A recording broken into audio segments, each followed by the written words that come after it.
Bonjour à toutes et à tous, je vous remercie beaucoup d'être là aujourd'hui pour le 35e épisode de ma chaîne YouTube. J'espère que vous allez bien. Aujourd'hui, on se retrouve pour un épisode sur les parents pervers narcissiques. C'est-à-dire à quel moment c'est pertinent de maintenir le lien avec ses parents pervers narcissiques, son ou ses parents pervers narcissiques, lorsqu'on est adulte. Alors lorsqu'on est enfant, bien sûr, on n'a pas le choix. J'ai fait d'ailleurs une vidéo sur le sujet, donc c'est l'enfant et son parent pervers narcissique, maintenir le lien, dans lequel justement je parle de la loi qui intervient justement dans le lien entre le pervers narcissique et son enfant, et qui fait que c'est très compliqué pour un enfant de quitter le lien, alors que pourtant, à mon sens, et ce n'est que ma vérité, il serait bien plus pertinent de couper le lien entre l'enfant et son parent pervers narcissique plutôt que de vouloir le maintenir à tout prix. Mais malheureusement, dans une société comme la nôtre, la justice a tendance à vouloir à tout prix maintenir le lien entre l'enfant et son parent toxique plutôt que de couper ce lien-là. Et donc c'est ce qui fait que du coup après on a une répétition des schémas de violence, puisque l'enfant ayant vécu des violences de la part de son parent pervers narcissique, n'ayant pas pu se retirer du lien, et bien du coup il va nécessairement répéter d'une certaine façon. Il y a plein de façons de répéter la violence, mais en tout cas il va la répéter en se positionnant en victime ou en agresseur. J'en parle hyper régulièrement dans mes vidéos, et notamment si le sujet vous intéresse, je vous invite à aller écouter l'épisode sur l'importance de l'enfance dans la répétition de la violence. En tout cas, aujourd'hui, je voulais vraiment m'attarder à parler de l'adulte, enfin de l'enfant devenu adulte, dans le lien avec son parent pervers narcissique ou ses parents pervers narcissiques. Parce qu'en fait, je me suis rendu compte, de par mes accompagnements, que souvent dans notre société, on va énormément sacraliser la famille. On va souvent parler des parents comme des personnes qui sont encore vivantes et dont il faut absolument profiter tant qu'ils sont vivants. Sauf qu'en fait, on oublie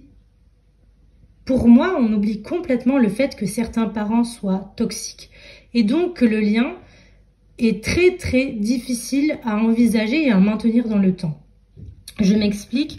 En fait, on peut effectivement continuer d'avoir des relations avec son ou ses parents pervers narcissiques, mais c'est parfois au prix de notre santé mentale, au prix de notre équilibre, au prix de notre paix intérieure. Donc, ce n'est que ma vérité. Moi, je vous invite juste à vous questionner là-dessus. C'est qu'en fait, pour moi, on n'est pas obligé de s'infliger des relations toxiques. On n'est pas obligé, même si ce sont nos parents, de continuer à maintenir un lien avec eux. Parce que à partir du moment où ça nous coûte trop cher, pour moi, je pense qu'il vaut mieux couper les liens, ou alors sans forcément les couper, mais au moins se distancier de certaines relations qui sont vraiment trop coûteuses en termes d'énergie, de temps. Parce qu'en fait, malgré tout, le pervers narcissique va toujours essayer de reprendre le contrôle sur nous, de reprendre son emprise. Et donc, en fait, on aura beau tout essayer, on ne pourra jamais l'amener sur un autre chemin que celui-ci, puisqu'en fait, il ne connaît que l'emprise, il ne connaît que les relations sous le signe de l'emprise. Et donc, en fait, il ne sait que relationner de cette façon, en fait. Relationner dans la manipulation, le mensonge et tout ce qui s'ensuit. Il ne sait pas, il est absolument incapable, le ou la perverse narcissique est absolument incapable d'avoir des relations sous couvert d'amour et de bienveillance. Et donc, en essayant d'amener vos parents toxiques sur le terrain de la bienveillance, de l'amour, de la paix, vous allez vous y casser les dents, parce qu'en fait, ils ne sont pas du tout dans cette démarche-là, sauf pour ceux qui sont dans une démarche de se soigner et dans une démarche thérapeutique, en fait, d'introspection. Mais bon, pour moi, je n'ai jamais vu un ou une perverse narcissique se remettre en question. Et donc, c'est là où un choix est à faire. C'est-à-dire, soit vous continuez effectivement d'avoir des relations avec eux, sachant qu'ils vont sans cesse essayer de vous remettre sous emprise, de vous faire culpabiliser, de vous faire du chantage, et toutes les techniques de manipulation qu'ils ont mis en place et qu'ils utilisent dans la relation avec vous, ou alors vous décidez de mettre vos distances.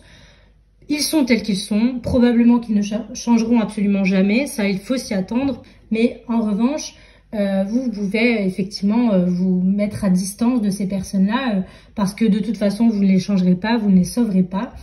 Vous pouvez vous mettre à distance, voire même couper les liens si c'est ce qui est le plus juste et le mieux pour vous, sachant que voilà, des relations comme ça, ce sera forcément, enfin ça draine forcément de l'énergie, ça draine forcément du temps, c'est forcément compliqué, et donc à un moment donné, c'est pour moi à se dire, bon bah ok, ils sont tels qu'ils sont, je ne les changerai pas, qu'est-ce que je décide pour moi, pour mon bonheur, pour mon équilibre personnel, pour ma paix intérieure, pour préserver ma paix intérieure, qu'est-ce que je décide? Est-ce que je continue dans ces relations et essayer d'être dans une proximité avec eux, ou alors je me distancie, je me détache d'eux et donc je décide, enfin je sais d'avance que les relations avec eux vont être peut-être superficielles, vont être peut-être occasionnelles, ponctuelles, et que ce ne sera pas des relations très très proches comme des parents peuvent avoir avec leurs enfants, mais quelque part, ben voilà, c'est ce qui vous convient le mieux.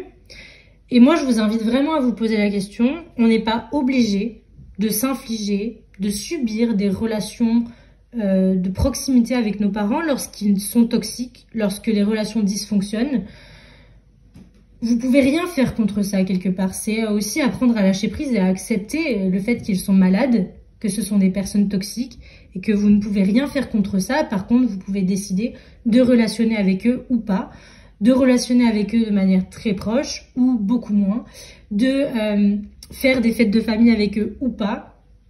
Et tout est ok en fait. C'est pas parce que la société met un point d'honneur et l'accent sur le fait que c'est ultra important de maintenir les liens avec ses parents que on est obligé de s'en tenir là en fait. Pour moi, il y a un vrai souci dans la société, c'est qu'en fait, c'est comme si on niait la toxicité de certains parents et qu'on disait, bah en fait, tous les cas sont les mêmes et que de toute façon, les parents c'est super important, que la famille c'est sacré, il ne faut pas y toucher.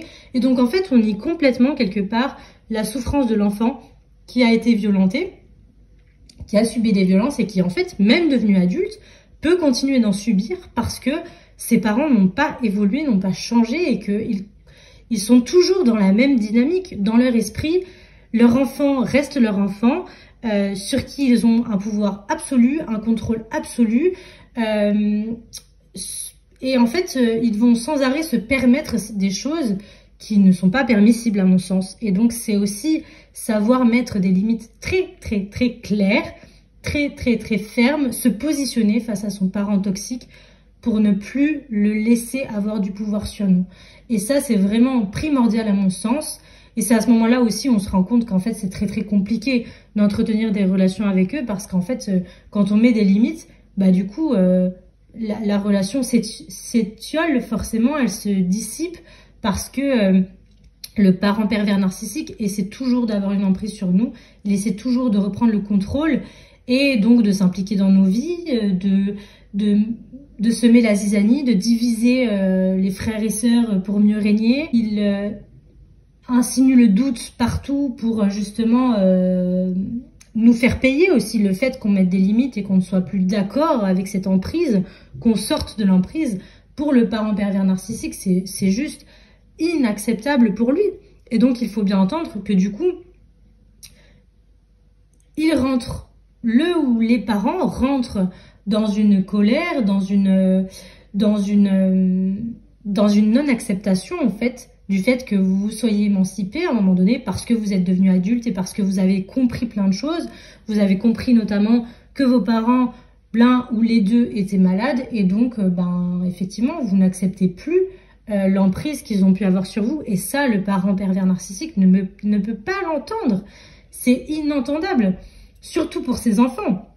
Parce qu'en fait, ces enfants, jusqu'à un âge très avancé, souvent, il a pu avoir une emprise sur eux, il a pu avoir le contrôle sur eux. Et donc, pour les pervers narcissiques, c'est tout bénef. En fait, les enfants, c'est juste le Graal pour eux parce que, en fait, ils sont complètement dépendants des parents. ils sont complètement faibles, vulnérables, et donc pour un pervers narcissique, c'est juste l'aubaine, parce que du coup, il a tout pouvoir, toute emprise sur son enfant, sur ses enfants, et donc forcément, quand ceux-là deviennent adultes et qu'ils commencent à s'émanciper, à se libérer de cette emprise, ben en fait, c'est juste pas possible, c'est pas acceptable. Et c'est ce qui se passe aussi, bien sûr, dans un couple, hein, avec une victime, voilà, au sein d'une relation conjugale. Mais c'est sûr que entre les enfants et les parents pervers narcissiques, bah, il y a encore une autre dynamique qui est encore plus... l'emprise est encore plus forte du fait que l'enfant soit dépendant de ses parents. Et donc vous qui devenez adulte et qui décidez en fait de plus être sous l'emprise de vos parents pervers narcissiques, et bien effectivement là, les parents ne peuvent pas l'entendre. Et c'est là où pour moi il y a quelque chose à faire dans notre société, c'est qu'en fait il faut désacraliser à mon sens la famille, les parents, pour qu'enfin on puisse dire, eh bien s'il y a de la toxicité, j'ai le droit, je peux, et ce n'est pas un sacrilège, on n'a pas à culpabiliser pour ça, j'ai le droit de privilégier ma santé mentale, ma paix intérieure, mon équilibre de vie, pour justement, en faisant le choix de me détacher, de me distancier de mes parents pervers narcissiques, en faisant le choix de les voir peut-être, de ne les voir peut-être plus jamais, ou de les voir de manière très très ponctuelle et très occasionnelle.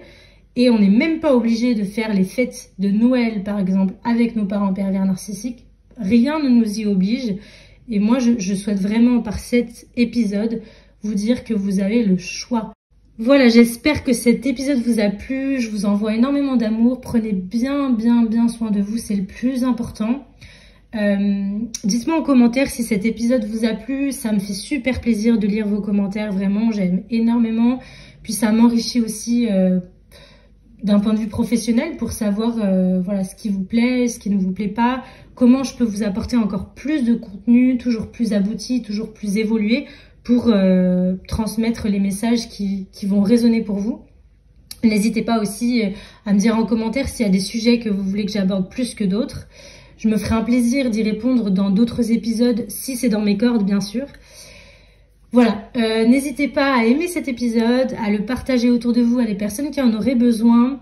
N'hésitez pas non plus à vous abonner à ma chaîne YouTube. Et je vous rappelle que mon livre, La perversion narcissique d'un son lien à l'autre, est disponible partout. Vous pouvez le commander sur Internet, dans vos librairies, chez Cultura, la Fnac. Enfin, vraiment, il est absolument disponible partout.